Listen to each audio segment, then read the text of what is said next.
epístolas gerais ou epístolas universais e depois o Apocalipse, que compreende aí o período entre o ano 60, 61 depois de Cristo, até o final do primeiro século, até vir por volta do ano 100.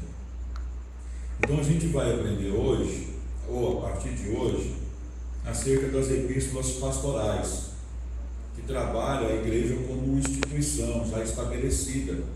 A gente vai ver que Paulo vai trabalhar, por exemplo, na primeira carta a Timóteo e também na carta a Tito, algumas orientações para o culto, algumas orientações quanto à ordenação para o pastor, para o diácono, diaconisas.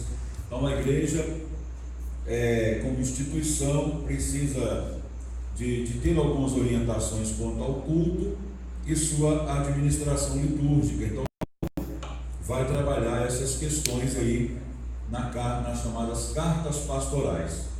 As cartas pastorais são três, que é a primeira e segunda a Timóteo e carta a Tito. E as três cartas foram escritas pelo apóstolo Paulo. A gente vai observar o seguinte desse primeiro slide aí, irmão. Pode avançar. Isso. Que Atos dos Apóstolos termina com o relato de Paulo estando preso em Roma. Depois Atos não trabalha mais nenhuma viagem de Paulo ou nenhum dado histórico da igreja. Então a carta, ou o livro de Atos só vai até a prisão de Paulo em Roma. Então não existe a partir daí nenhum relato histórico da história consecutiva da igreja, como estava bem arranjadinho em Atos. Atos só vai até a prisão de Paulo em Roma, que é por volta do ano 59, por aí. Então, nos livros chamados canônicos das epístolas pastorais e as epístolas gerais, a gente vai ter outros dados históricos da igreja, mas não naquele arranjo bem organizadinho como tinha ou como tem lá em Atos, tá?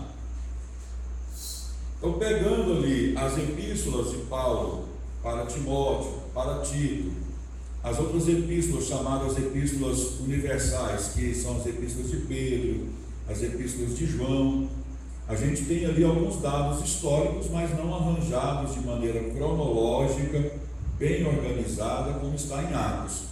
Mas dá para a gente ter uma ideia de como que foi a igreja nesse período de consolidação entre os anos 60 até o ano 100 depois de Cristo.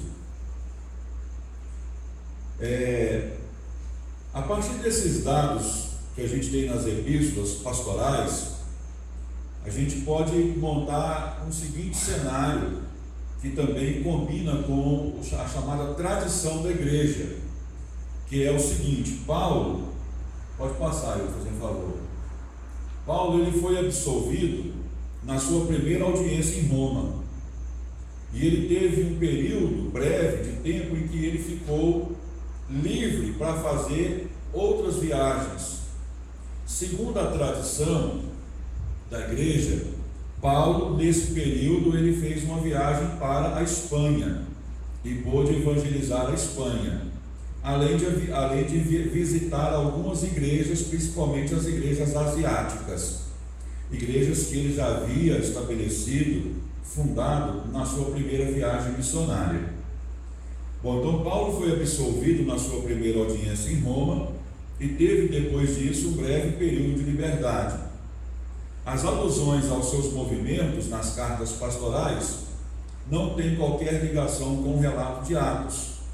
As epístolas pastorais devem ter sido escritas mais tarde, por volta ali do ano 61, quando Paulo andava novamente em viagem. Então os relatos de Atos vai até por volta do ano 59. Aquelas andanças de Paulo, as viagens de Paulo relatadas nessas epístolas, chamadas epístolas pastorais, pertencem a um período posterior, provavelmente desse período em que Paulo foi absolvido na sua primeira audiência em Roma. Então, dentro do âmbito das epístolas pastorais, decorreu certo espaço de tempo. Então, em 1 Timóteo, Paulo está em viagem e está ativo. Então, ele aconselha Timóteo acerca dos deveres pastorais. A carta de Paulo a Tito também segue o mesmo ponto de vista, é o mesmo ponto de vista e é o mesmo período. Paulo havia saído temporariamente da prisão em Roma e estava fazendo as suas viagens, estava nas suas andanças e aproveitou esse período para aconselhar também a Tito. Então, a carta de Tito com a primeira de Timóteo se parecem muito, ou a primeira Timóteo se parecem muito. Já a segunda carta de Paulo a Timóteo é a última carta que Paulo escreveu. Então, provavelmente, ele é condenado, tem que voltar para Roma, e antes de ser condenado à morte por decapitação, ele escreve a segunda carta a Timóteo. Então, a segunda carta a Timóteo é o término. Paulo não esperava sobreviver ao inverno, conforme ele coloca lá em 2 Timóteo 4:21. A sua primeira audiência teve uma conclusão favorável, mas agora a condenação e execução de Paulo era apenas a questão de tempo. Os adversários de Paulo cresceram, aumentaram, e nessa segunda audiência, conforme os relatos da tradição histórica, Paulo foi condenado pelo governo do imperador Nero por morte através da decapitação. Então, a última carta que Paulo escreveu foi segunda a Timóteo, provavelmente já no período de encarceramento final em Roma. Já as outras duas, primeira a Timóteo e Tito, Paulo está ativo em viagem, provavelmente de acordo com a tradição histórica, lá pela região da Espanha e também na região da Ásia. A gente não tem muitos dados históricos na Bíblia, porque a preocupação das cartas pastorais é aconselhar aquelas igrejas, não descrever a viagem de Paulo. A descrição das viagens se dão lá em Atos, porém Atos só relata as viagens de Paulo até o momento em que Paulo foi preso em Roma, por volta do ano 59. Mas a gente sabe que entre 59 até 61 foi o período que Paulo ficou preso. E depois, entre 61 até por volta de 64, Paulo ficou um período aí em atividade, porque Paulo foi morto por volta desse ano, aí, o ano 64 mais ou menos. Sim. Ele sabia como ia morrer? A condenação era... A Bíblia não entra em detalhes se ele já sabia que a condenação dele era por morte através da decapitação, mas que ele sabia que quando ele escreveu que esperava que não alcançaria o inverno, ele já tinha aquela santa cisma, que ia ser condenado e ia ser morto. Agora, se já havia da parte de Roma um padrão para aquele tipo de condenação e para qual tipo de morte que era, a Bíblia não fala, a gente não tem detalhes sobre isso. Bom, então vamos analisar aí a primeira carta de Paulo a Timóteo. Paulo foi absolvido no ano 61 e logo reassumiu suas atividades missionárias. Estava ali aberto o caminho para revisitar as igrejas asiáticas, entre as quais havia certos problemas. Então Paulo escreveu essa carta para Timóteo, porque Paulo deixou Timóteo como pastor em Éfeso, que era uma das igrejas asiáticas, para que Timóteo resolvesse alguns problemas que estavam surgindo ali naquelas igrejas, principalmente naquela região ali de Éfeso. Paulo escreve assim, e a gente descobre qual que eram alguns problemas que tinha ali naquela igreja, Há alguns que não ensinem outra doutrina, nem se deem a fábulas ou genealogias intermináveis. Então Paulo pede para Timóteo orientar, exortar essas pessoas que estavam ensinando outro tipo de doutrina que não era o evangelho evangelho apostólico, o evangelho de Cristo. As doutrinas estavam sendo ensinadas lá nas igrejas asiáticas, principalmente lá na região de Éfeso. Era uma mistura de elementos judaicos com elementos pagãos, onde dava-se muita ênfase, principalmente a chamados contos ou fábulas e as chamadas genealogias, né? Fábulas e genealogias têm tudo a ver com o pensamento, né, místico judaico, onde os judeus davam muita ênfase a contos, a histórias, né? Os judeus têm até um livro chamado Talmud, e no Talmud tem uma parte do Talmud que é uma parte de genealogias, lendas, fábulas e contos, que são coisas do folclore, vamos dizer assim, né, religioso judaico, que não recebe a aprovação dos estudiosos judeus, dos rabinos, mas estão lá, né, no chamado Talmud judaico. Então Paulo orienta Timóteo a não dar espaço para esse tipo de ensinadores na igreja, porque aqueles tipos de ensino estavam trazendo confusão para a mente, principalmente daqueles novos convertidos, as pessoas recém-convertidas na igreja. Então Paulo fala para ele: olha, exorte essas pessoas para não ensinarem, né, outra doutrina que fica aí embreado com fábulas, com genealogias intermináveis, ou seja, discussões tolas que não levam a lugar algum. Paulo, fazendo uma referência a esses ensinadores, diz assim: olha, eles querem ser mestres, mas na verdade eles são inexperientes. Ele fala lá em 1 Timóteo 1,7, né? Querendo ser mestres da lei, quando não compreendem nem o que dizem, nem as coisas acerca das quais fazem afirmações tão categóricas. Então eles passavam uma imagem de serem mestres, mas na verdade o que eles ensinavam não tinha um conteúdo consistente e nem tinha uma base para que houvesse afirmações corretas quanto àquilo que eles afirmavam. Então, além desses mestres da lei, que batiam no peito e se julgavam experientes, mas na verdade não eram, tinha também lá uma dupla, né? Que é o Himeneu e o Alexandre. O apóstolo Paulo os chama de imorais, né? E pede para que eles sejam repreendidos, porque estavam causando muita confusão no meio da igreja. Então essas tendências geravam no meio da igreja, né, essas doutrinas, discussões inúteis, discussões vãs, que se não fossem contidas, acabariam levando a um naufrágio espiritual, né? É a mesma coisa da gente, ao invés de se preocupar com questões sérias, que a palavra de Deus nos ensina, ficar preocupado com picuinha, né? Brigando, né? Antigamente, por exemplo, a igreja pentecostal tinha uma briga feia, né, com as igrejas históricas, né?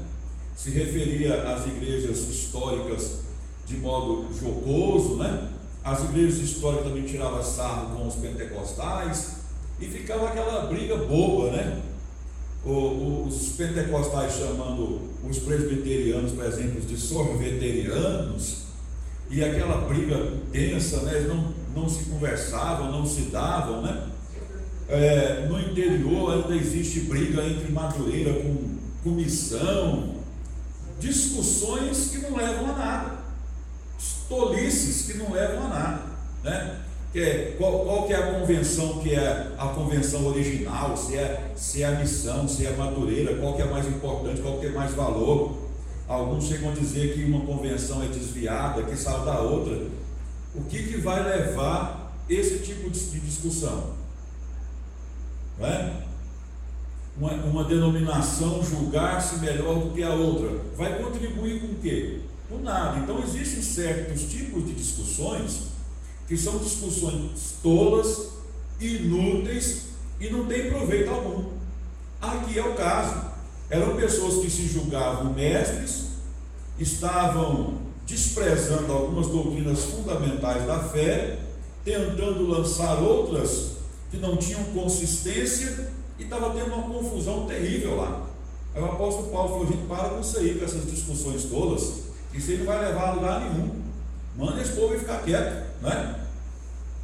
E dá um jeito de colocar a coisa para funcionar de modo adequado, né? Não bagunçado como estava. Bom, aqui na primeira carta de Paulo a Timóteo, bem como a carta de Paulo a Tito, a gente vai observar que a igreja, aí por volta do ano 61, nesse período de que ela estava se consolidando, ela estava começando já a se organizar, né?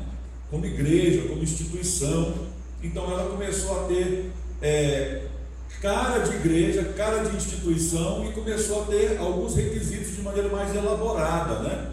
Porque até então a igreja se reunia nas casas, escondido, com medo da perseguição, eram poucas pessoas. Agora não, a igreja já estava já se organizando, se reuniam já em casas maiores, em cenáculos, já tinha uma organização eclesiástica, né? Pastores, diáconos, membros, diaconisas, lideranças. Então a igreja, aqui nessa carta de Paulo a Timóteo, a gente vai observar isso, que a igreja como instituição começa a se organizar. E de fato, toda instituição, para se sobreviver, tem que ter organização. Nada sobrevive sem organização. A empresa que você trabalha, se não tiver uma organização, não sobrevive. A igreja, como organização, também precisa ter, como instituição, precisa também ter a sua organização.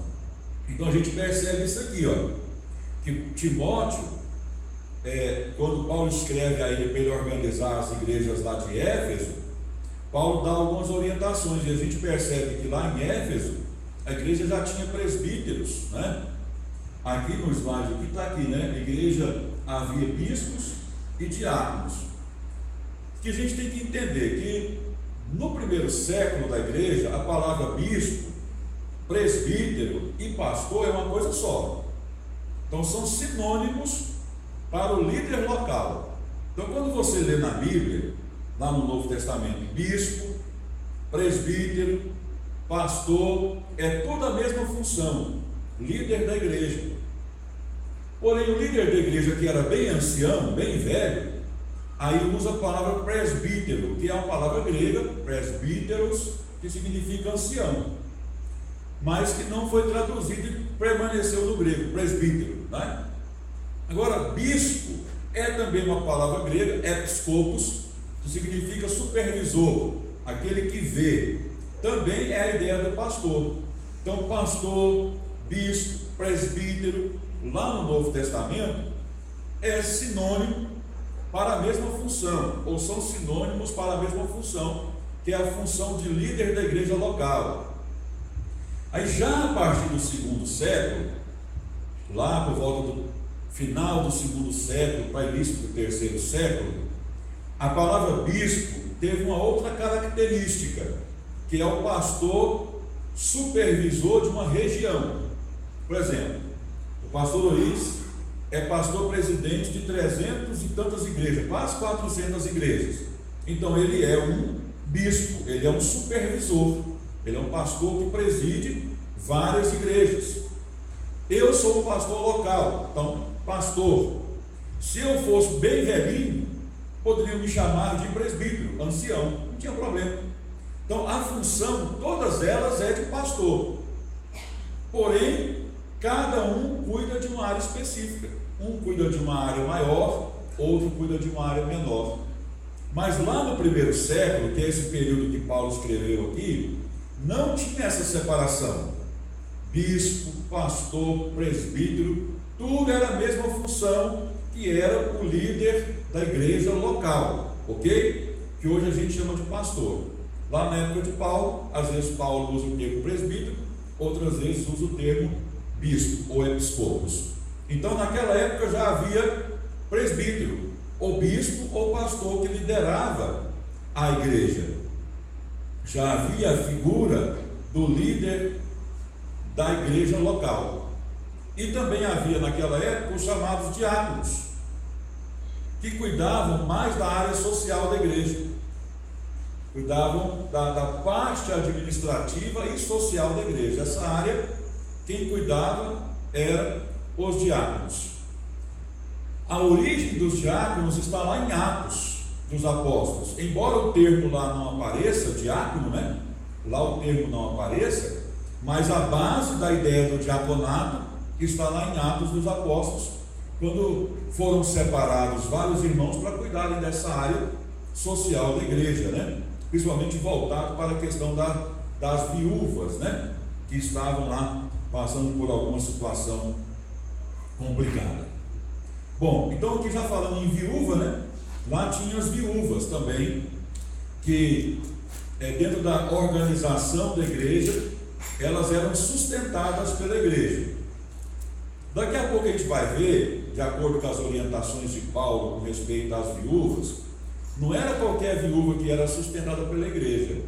Tinha algumas bases para elas serem sustentadas. Primeiro, ela tinha que estar inscrita no programa social da igreja local, né? E ela tinha que ter um tipo de colaboração. Ela também tinha que, de alguma maneira, contribuir para a igreja, né? Do ponto de vista de doar-se, né? Do ponto de vista social. E não podia ser qualquer viúva. Tinha que ser uma viúva já de idade e que não tivesse parente para sustentá-la. Se fosse uma viúva nova, que tinha condições de contrair um novo matrimônio, a igreja não tinha obrigação de sustentá-la. Então Paulo vai trabalhar essa questão aqui na carta a Timóteo. Então, a priori, quem eram as viúvas que eram sustentadas pela igreja, portanto inscritas nesse programa filantrópico da igreja? Lá em Timóteo, 1 Timóteo capítulo 5, versículo 9, fala assim: nenhuma mulher deve ser inscrita na lista de viúvas, a não ser que tenha mais de 60 anos de idade, tenha sido fiel ao seu marido e seja bem conhecida por suas boas obras, tais como criar filhos, ser hospitaleira, lavar os pés dos santos, socorrer os atribulados e dedicar-se a todo tipo de boa obra. Então não era apenas ajudar a viúva, ela tinha que ter uma contrapartida para com a igreja local. Hoje não existe assim bolsa que paga a faculdade, ou meia bolsa que paga a faculdade de um aluno na universidade, mas isso aí fica de graça? Não, a pessoa tem que dar uma contrapartida, tem que ter uma contrapartida. Aqui era a mesma história, não era ajudar por ajudar e por isso mesmo, não. Tinha um monte de regrinhas para poder observar. Mais de 60 anos, tinha que ter tido um bom testemunho da igreja local, e uma vez inscrita no programa, tem que também dar uma contribuição, né? No sentido de, não no sentido financeiro, mas no sentido de boas obras com a igreja, né? Bom, a igreja já como organização já tinha algumas características regulares, os seus cultos, né? As pessoas oravam de mãos erguidas, as mulheres tinham que ir para a igreja de maneira modesta, né? E com discrição. A gente vai falar um pouquinho mais sobre isso lá na frente.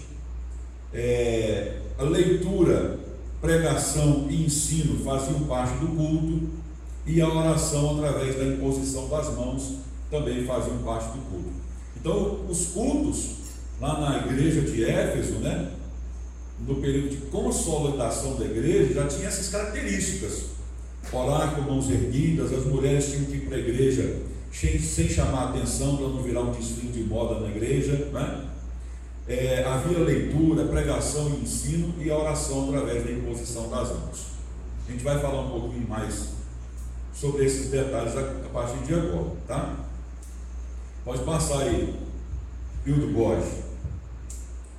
Então vamos lá. A primeira carta a Timóteo são conselhos de Paulo para um jovem pregador, um jovem pastor. Afinal de contas, a tarefa de Timóteo não era fácil. Timóteo tinha ficado lá em Éfeso para poder cuidar das igrejas ali que Paulo já havia estabelecido na primeira viagem missionária. Assim como a tarefa de Tito era ficar em Creta, que era também uma região complicada.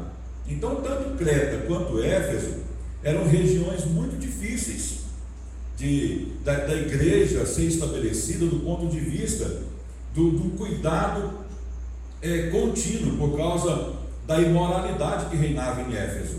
A gente aprendeu aqui, nas terças-feiras anteriores, que o ambiente religioso em Éfeso era complicado.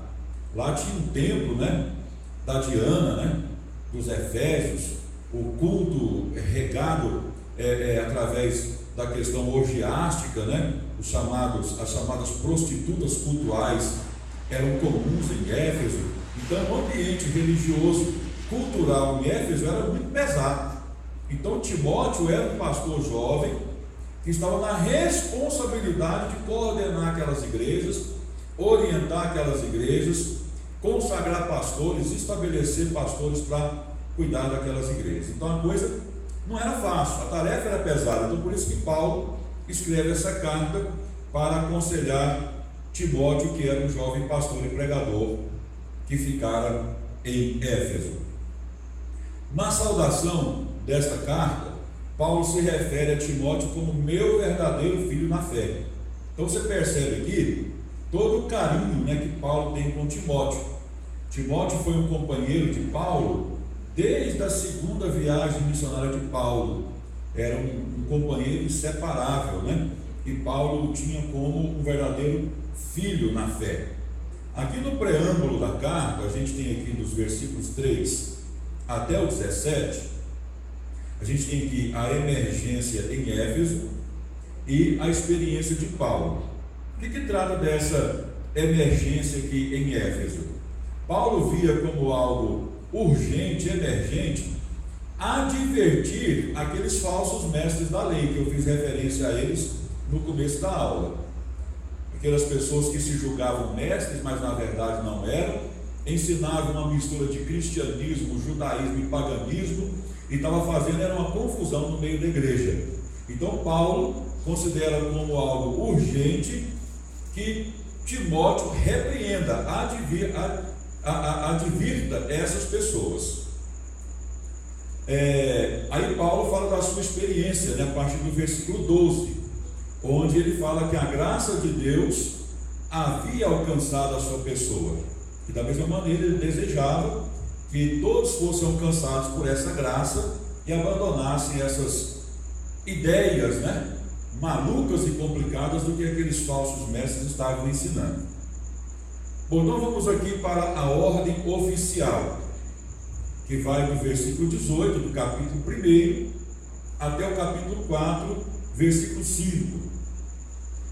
Qual que é o objetivo? O apóstolo Paulo fala assim, combata o bom combate, mantendo a fé e a boa consciência. Então você tem que combater as coisas erradas, mantendo a fé e a boa consciência. Paulo orienta Timóteo dessa maneira: o que está de errado aí, combata, mas não perca a fé, Geralmente se perde a fé quando se perde a paciência e parte para a ignorância. Não parta por esse caminho, mantenha a tranquilidade, mantenha a fé, tenha a sua consciência tranquila de que você está combatendo algo errado e ensinando o que é correto. Então Paulo traz esse objetivo para a vida de Timóteo: combata, mas mantenha a fé, mantenha a tranquilidade, mantenha a boa consciência de que você está fazendo a coisa correta. Aí Paulo vai falar aqui sobre a oração. Ele fala assim: olha, eu recomendo a intercessão. Para quem? Para todos os homens, para todos os reis, para todas as autoridades. Então, mesmo sendo um ambiente difícil, vivendo sob opressão, Paulo disse: olha, orem por todos, pelos homens, pelas autoridades, pelos reis, pelos senhores, porque Paulo descobriu desde cedo que uma das coisas mais poderosas que existem no Evangelho é a chamada oração intercessória. A oração intercessória é importante por quê? Porque você deixa de olhar para si e fazer pedidos apenas para si, para poder você interceder pelos outros. Quando a pessoa esquece um pouco de si e começa a orar pelos outros, interceder pelos outros, Deus atende a sua oração em favor dos outros e acaba atendendo também o seu pedido. Quando a pessoa começa a pedir só para ela, né? Eu quero, aí cansa de falar, eu quero, ele fala, eu preciso. Deus não vai atender. Mas quando a gente começa a orar pelas pessoas, interceder por aquelas que necessitam, Deus atende o nosso pedido, em favor das pessoas que a gente intercedeu, e atende a gente também. Tem dia que eu oro e esqueço de orar por mim, né? Senhor, abençoa fulano, ciclano, beltrano, e vai orando, né? Daqui a pouco eu não orei por mim. O certo é sempre fazer isso, orar sempre pelos outros, né? Quando você intercede pelos outros, Deus abre as portas do céu para te abençoar. Jó, quando ele orou, intercedeu pelos seus amigos, a Bíblia diz que Deus mudou a sorte dele, né?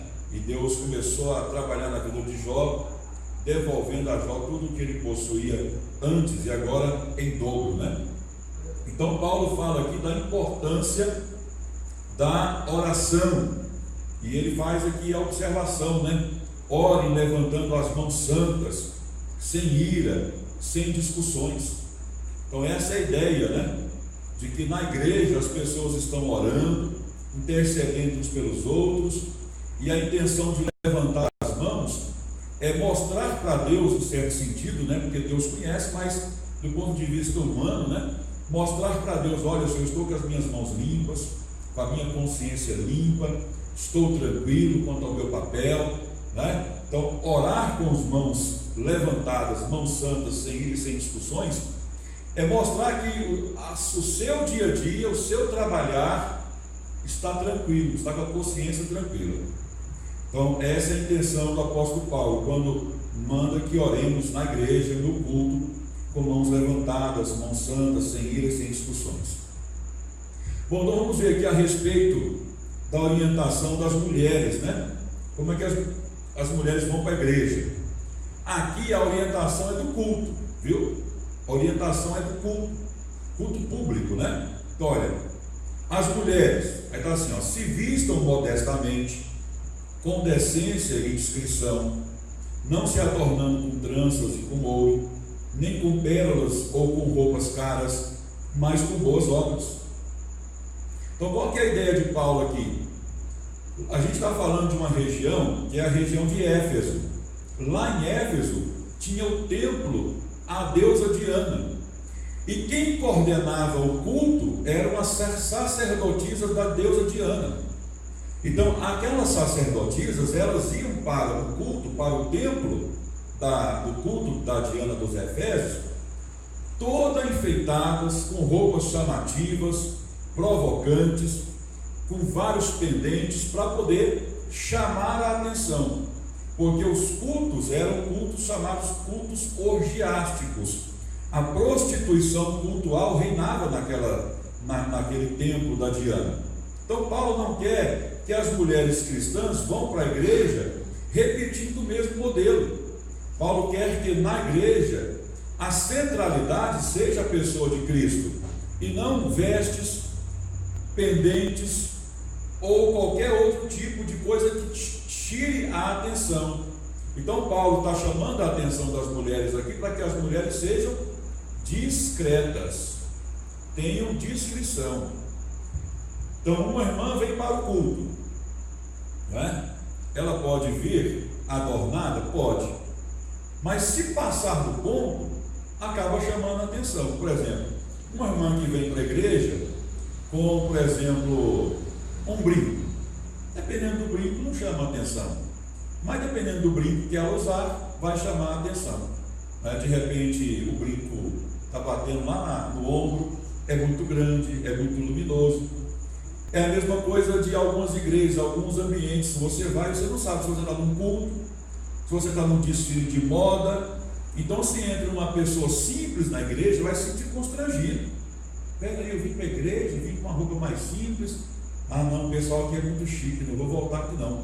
Então, na igreja, as pessoas devem vir bem arrumadas, devem vir bem arrumadas. Devem vir bonitinhas, devem vir. Mas nada que passe da conta, nada que seja extravagante ao ponto de tirar a atenção. É isso que Paulo está chamando a atenção aqui das nossas irmãs. Não está proibindo as irmãs de usar adornos, nem trança, nada disso. Nada disso. Está pedindo para que as irmãs sejam discretas. Só isso, né? Outra coisa que a gente tem aqui no texto, e parece que para a gente assim é meio assustador, Paulo fala assim, ó, a mulher deve aprender em silêncio, com toda sujeição. Não permite que a mulher ensine, nem que tenha autoridade sobre o homem. Então, a questão aqui é outra questão, como eu já disse. Lá no templo da Diana dos Efésios, quem coordenava o culto? As sacerdotisas. Aqui, a coordenação do culto, a figura é masculina. Então, as mulheres estavam tendo dificuldade quanto a isso, de serem orientadas por um líder do sexo masculino. E estava criando uma certa confusão ali. Aí Paulo disse, olha, entendam a questão funcional. Na casa do Senhor, o homem não é mais importante que a mulher e nem vice-versa. Mas a função da liderança na igreja é masculina. Então, para que as mulheres tivessem esse sossego. O apóstolo Paulo chega até a falar assim, né? Olha, ele cita lá o texto de Gênesis, quem foi enganado pela serpente foi a mulher e não o homem.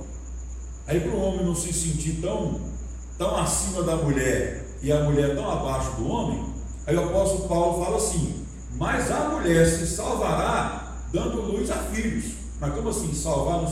Que sentido?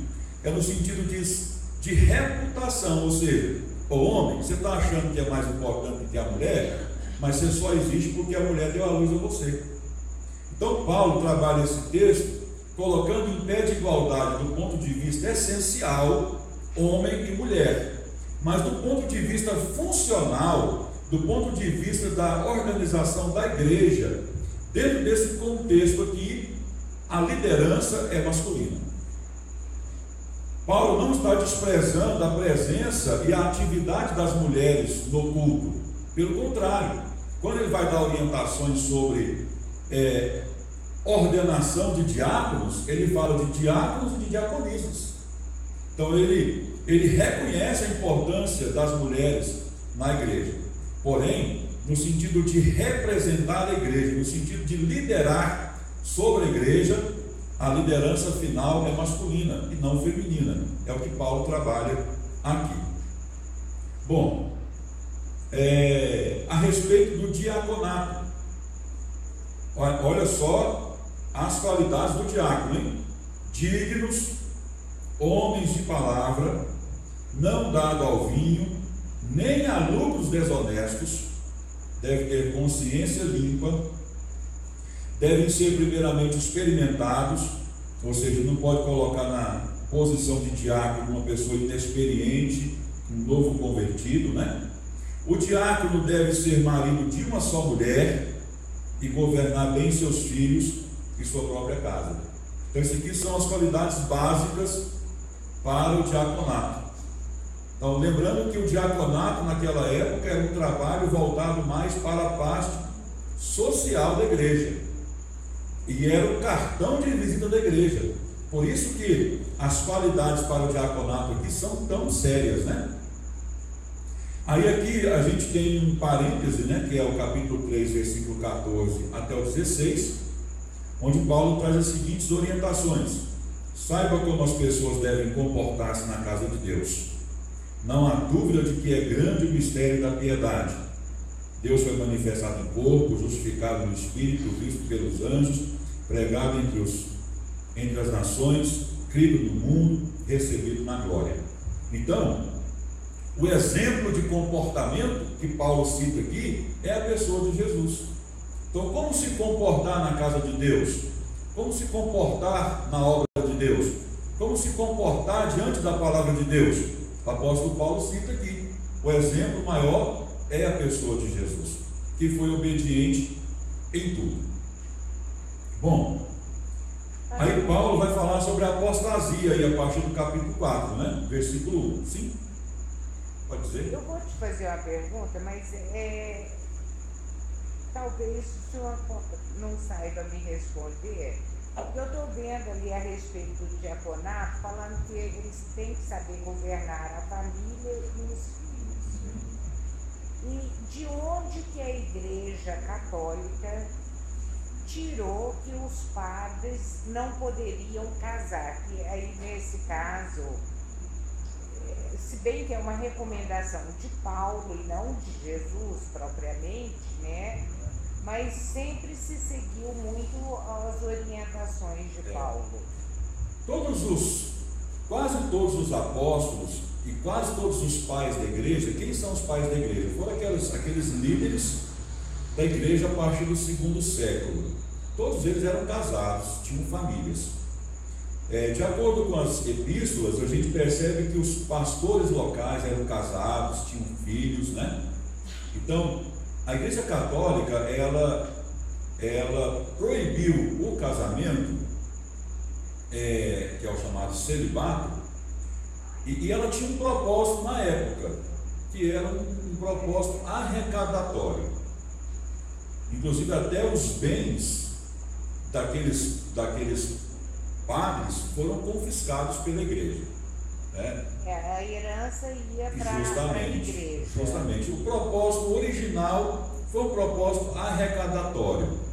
Teológico não teve, e muito menos bíblico, porque os argumentos usados foram em cima do que Paulo fala, que para que o sacerdote desenvolva melhor a sua tarefa, é melhor que ele não tenha mulher, em cima daquilo. Porém, a gente sabe que não é todo sacerdote que, não tendo mulher, consiga desenvolver bem a sua função, porque a parte da sexualidade vai trabalhar tanto na mente dele, vai perturbar tanto ele, a questão da abstinência, que ele não vai conseguir desenvolver bem a sua atividade. Né? Então, qual que é o ideal?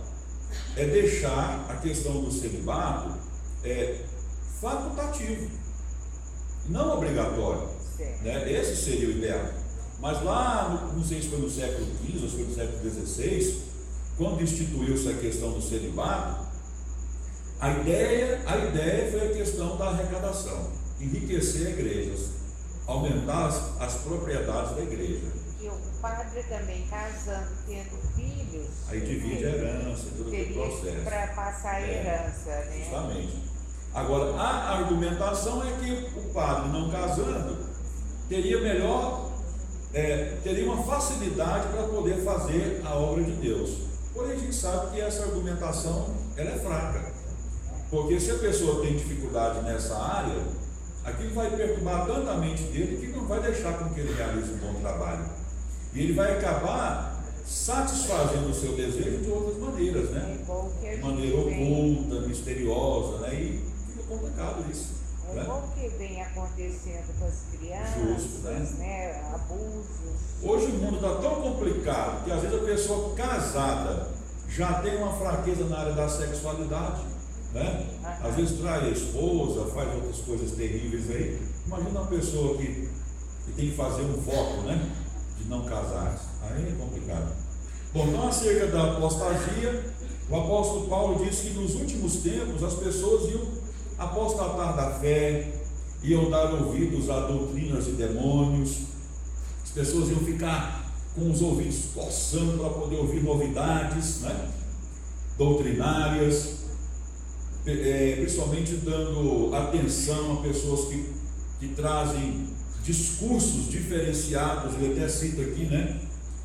Homens hipócritas, mentirosos, que têm a consciência cauterizada, que proíbem casamento e consumo de alimentos. O apóstolo Paulo fala sobre isso, né? Porque naquela época, lá no final do primeiro século, surgiu os chamados ascéticos lá, né, que proibiam casamento, proibiam alimentos, faziam uma série de proibições, e dentro dessas proibições, segundo o discurso deles, tinha toda uma característica de santidade, né?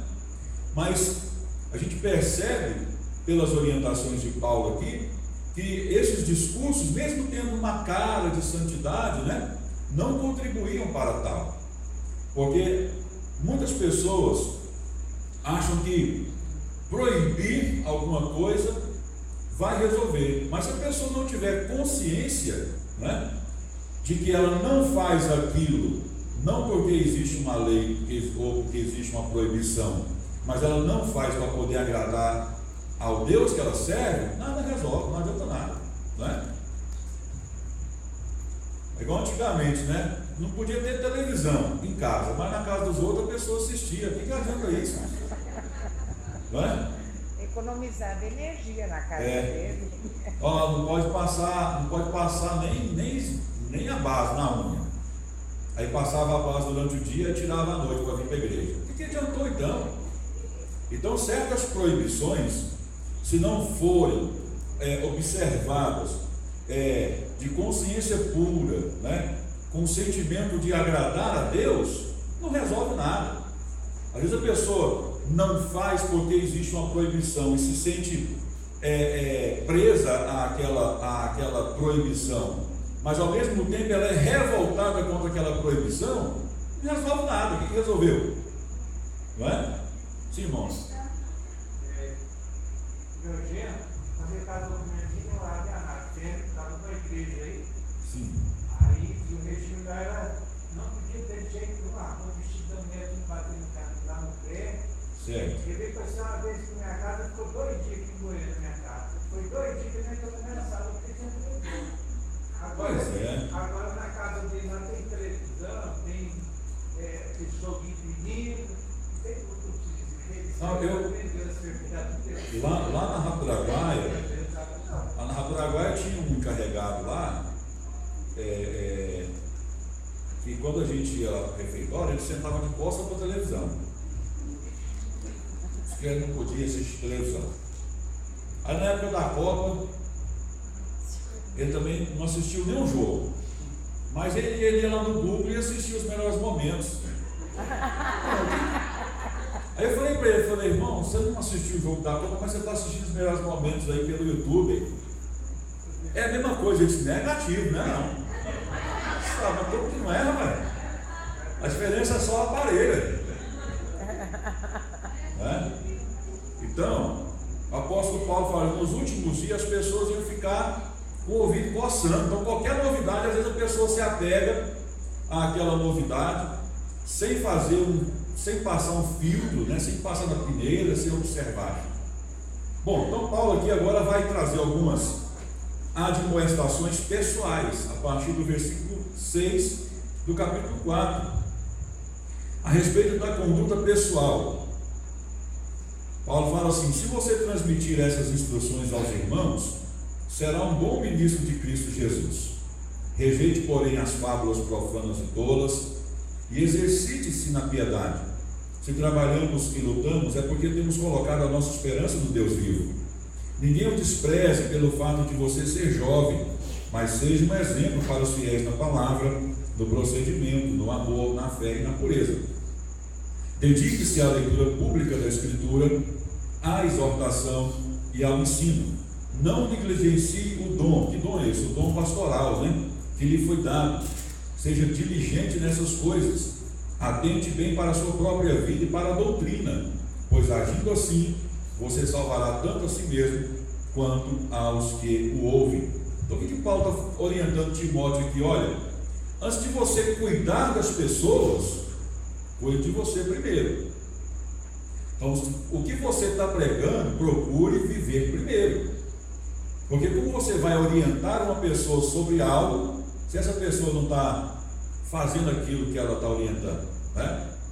Às vezes eu estava de férias e aí nós nos deparamos com uma situação complicada.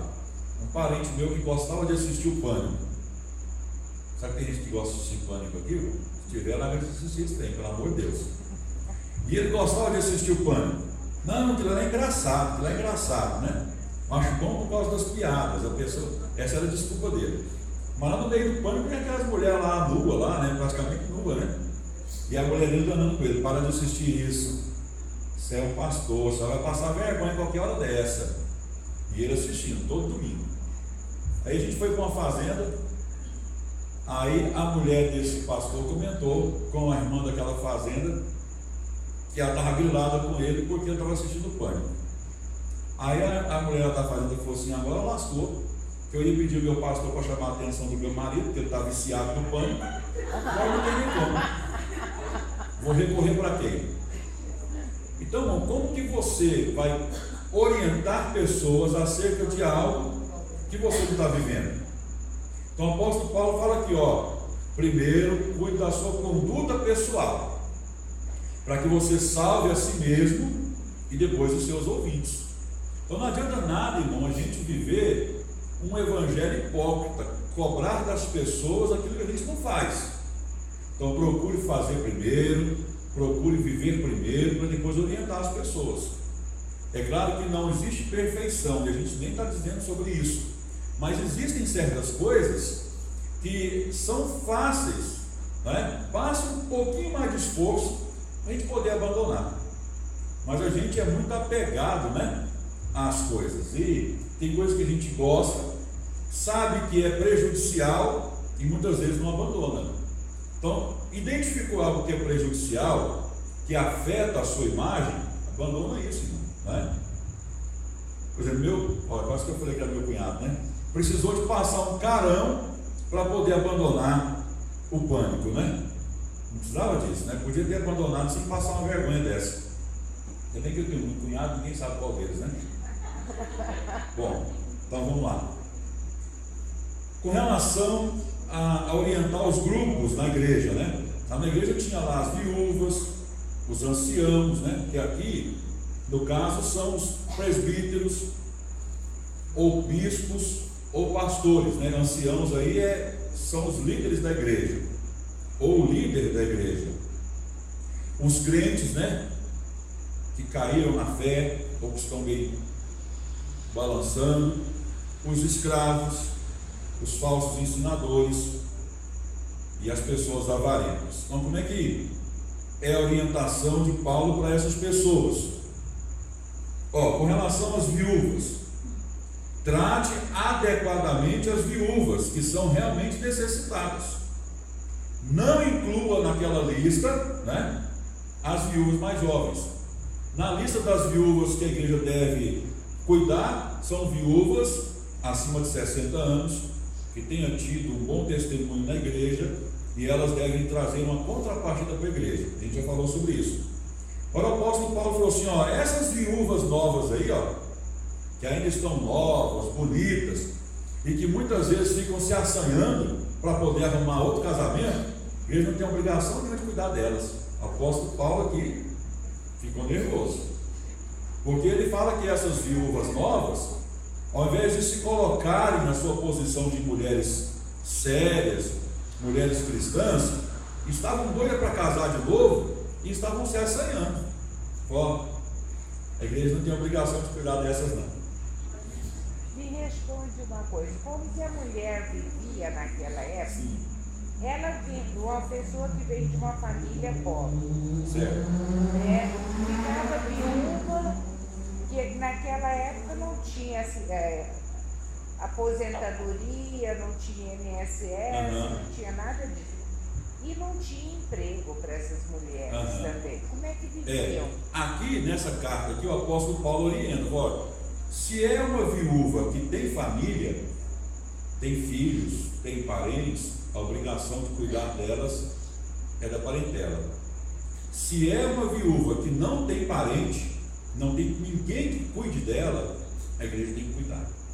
Mesmo sendo jovem? No caso das mulheres jovens, o apóstolo Paulo trabalha o aspecto daquelas jovens que não querem ter compromisso sério com a igreja. Ele não trabalha muito a questão das jovens que têm compromisso sério com a igreja, mas com certeza a igreja tem a obrigação também de cuidar delas. Mas lá o grupo estava bem distinto: viúvas já idosas, sérias, e aquelas viúvas que não tinham condições de serem cuidadas. E tinha outro grupo, que era das viúvas novas e que não estavam tendo compromisso sério com a igreja. É que naquela época não tinha como a mulher sobreviver. A obrigação era dos parentes de cuidar, porque naquela época nem da parte de Roma, nem de qualquer outro lugar tinha um plano, né? com relação a cuidar delas. Era a obrigação da sociedade mesmo, né? Do grupo que ela pertencia. Mas a igreja, conforme a gente tem os relatos históricos, né, sempre cuidou dessa parte, né? Viúvas, órfãos, sempre foram cuidados. Com relação aos anciãos, quem são esses anciãos aqui? São aqueles presbíteros, bispos ou pastores. Então, ancião aqui é o líder da igreja. Qual que é a relação da igreja para com esse ancião? O apóstolo Paulo fala assim: os presbíteros que lideram bem a igreja são dignos de dupla honra. Ou seja, a igreja deve cuidar dos seus líderes, né? Não aceite acusação contra um presbítero, se não for apoiada por 2 ou 3 testemunhas. Por quê? Para que descaracterizasse a questão da disputa. Olha, aqui nós temos aqui uma comunidade. Eu sou o líder da igreja, mas de repente o Beltrano quer ser líder e ele não tem nenhuma prova contra mim. Então ele levanta uma acusação contra mim na intenção de me derrubar, para tomar minha posição. A igreja não deve aceitar isso. Então não aceite provas ou não aceite acusações contra o seu líder, a não ser que tenha provas. Isso não é só com relação à igreja, é em qualquer lugar, é no seu trabalho, não é? Se não tem uma acusação lá contra o seu chefe, você quer derrubar ele, quer pegar o lugar dele, todo mundo vai aceitar aquilo sem provas nenhuma? Isso não existe. Então, na igreja, não se deve aceitar a acusação contra um presbítero ou contra ninguém, a não ser que tenha provas. Então, por que fala aqui, se não for apoiado por 2 ou 3 testemunhas? Porque existem 2 maneiras de se provar algo contra alguém: provas escritas ou provas testemunhais. Aqui no caso é o segundo tipo de prova, que são as provas testemunhais. Bom, com relação aos crentes decaídos, né? Aqueles crentes que cometem pecados, que trazem escândalo para a igreja. Olha só a orientação de Paulo: os que pecarem deverão ser repreendidos em público, para que os demais também temam. Ou temam, né? Não temam, temam. Temam. Antigamente as pessoas faziam isso na igreja. A pessoa tinha lá um pecado que trazia um escândalo, por exemplo, ao fulano adulterou com a ciclana, né? Aí eles são retirados da membresia da igreja.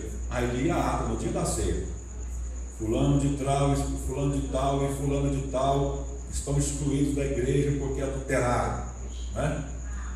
Pois era desse jeito antigamente. Hoje diz que vai dar processo, né? Lá no toque é assim ainda?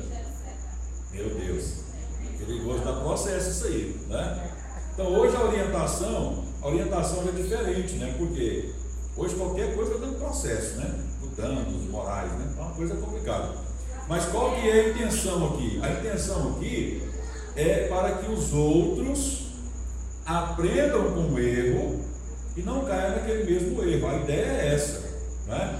A ideia não era a priori envergonhar as pessoas. Mas então, acaba envergonhando, porque a pessoa ser repreendida em público é muito complicado, né? Mas assim, a gente está vivendo uma época diferente daquela, a gente tem que ter cuidado, que a intenção não é trazer a pessoa aqui à frente e falar: fulano aqui está excluído da igreja por causa disso, isso e isso. E que os outros aprendam e não cometam a mesma coisa. Se fizer um negócio desse hoje, irmão, o B.O. é feio. Sim, Marcelo? Não, eu quis dizer que a igreja que minha mãe completa é essa documentação de advocacia e a arte que esconde lá na frente. Pois é. Aconteceu com a minha sobrinha, as coisas lá na frente, nunca mais ela voltou. Isso para a nossa cultura, para os dias de hoje, isso é muito mais prejudicial do que benéfico. Pode ser que para aquela época teve uma validade, né? Porque a igreja estava em um período de consolidação. As pessoas estavam aprendendo ainda, né? O que era o cristianismo, o que era viver o evangelho. Estava vindo do paganismo, uma vida complicada, cheio de erros, cheio de distorções. Então, para aquela época, para aquele ambiente, tudo bem, acho que aquilo foi válido. E foi válido também para a igreja até um tempo atrás, né? Porque muitas pessoas aprenderam assim. Mas para hoje eu acho que isso mais prejudica do que contribui, né? Ele também estava contrariando o ensinamento de Jesus, que ele fala que veio para os enfermos, né? Os enfermos que precisam. Mas aqui a ideia é de eles serem repreendidos em público, não é aquele pecado ocasional, são aqueles pecados que traziam transtornos para a igreja, escândalos para a igreja, por exemplo, um adultério, um roubo, alguma coisa que trouxesse perturbação para a igreja, não pecados ocasionais, né? Por exemplo, tem uma igreja, tem uma denominação que a ceia lá é uma vez por ano. E em alguns ambientes, não são todos assim, mas em alguns ambientes, no dia da ceia anual, dá-se a oportunidade para as pessoas se confessarem. Aí a pessoa chega lá, esse ano eu fiz isso aqui, perdão, perdoado, em nome de Jesus. Aí contar aqueles pecados corriqueiros, aquelas coisas, gente, isso aí não tem sentido. O que o apóstolo Paulo está trabalhando aqui, de serem repreendidos publicamente, são aqueles pecados que trouxeram transtornos para a igreja, pecados graves que trouxeram perturbação para a ordem pública, né? Vamos dizer assim. Bom, orientação quanto aos escravos, né? Que eles respeitem seus senhores. Com relação aos falsos ensinadores, que eles sejam repreendidos, porque muitos deles estão ensinando, tendo como fonte de lucro a piedade, né? Aproveitam da fé das pessoas, aproveitam da boa consciência das pessoas para poderem tirar lucro, tirar proveito disso. E com relação aos avarentos, né? Aqueles que são avarentos, com aquele desejo exagerado de ficar rico, pode cair em tentação, então cuidado. A riqueza não é problema, mas o desejo desenfreado em buscar a riqueza pode trazer muitos problemas. Aí depois o apóstolo Paulo traz aqui várias admoestações pessoais com relação à confissão pessoal, quando ele manda buscar a justiça, manda buscar a piedade, a fé, o amor, a perseverança, a mansidão, etc. E depois, com relação ao emprego da riqueza, né? Quando ele fala, ordene aos que são ricos no presente mundo, que não sejam arrogantes, nem ponham sua esperança na incerteza da riqueza, mas em Deus. Ordene-lhes que pratiquem o bem, sejam ricos em boas obras, generosos e prontos a repartir. Dessa forma, eles acumularão tesouros para si mesmos, um firme fundamento para a era que há de vir, e assim alcançarão a verdadeira vida. Então, a riqueza pode trazer para muitos a arrogância, né? Então, o apóstolo Paulo orienta Timóteo a repreender os ricos para que eles não sejam arrogantes. Pelo contrário, aproveitem o bom volume financeiro que têm, de terem essa graça para poderem ser generosos, repartir, ajudar quem precisa. E por último, Paulo faz a sua saudação, né? Timóteo, guarde o que lhe foi confiado, evite as conversas inúteis e profanas e as ideias contraditórias do que é falsamente chamado conhecimento. A graça seja com vocês. Então é isso, meus queridos. Cansei de tanto falar. Deus abençoe vocês. Que a gente tem aprendido um pouco, né? Muita coisa, muita informação. Eu estava com a intenção até de falar hoje até Tito, né? Mas não deu tempo, agora são quase 9. Então a gente tem aqui na carta a Timóteo muitas orientações legais assim, para os nossos dias, porque como foi escrita para orientar a igreja, né? Principalmente com relação ao culto, ao comportamento do cristão com relação à igreja, como que a liderança tem que proceder, como que os membros procedem com relação à liderança. A gente tem muitos ensinos aqui interessantes para as nossas vidas, para que os irmãos cheguem em casa, estudem, para que os irmãos aprendam ainda mais. E na terça-feira que vem a gente vai falar sobre Tito, e Tito segue praticamente o mesmo padrão da carta, quase que os mesmos assuntos. Então a gente vai dar uma reforçada naquilo que às vezes ficou para trás hoje, tá bom? Deus abençoe os irmãos. Vamos pedir aí o nosso irmão José Cleide, já que ele está em pé mesmo, para recolher uma oferta. Quero lembrar aos irmãos que a nossa vigília não será na sexta-feira, vai ser na quinta. Por causa do feriado, muita gente vai viajar E se a gente for fazer a vigília na sexta, com certeza a gente vai ter pouquinha gente aqui, né?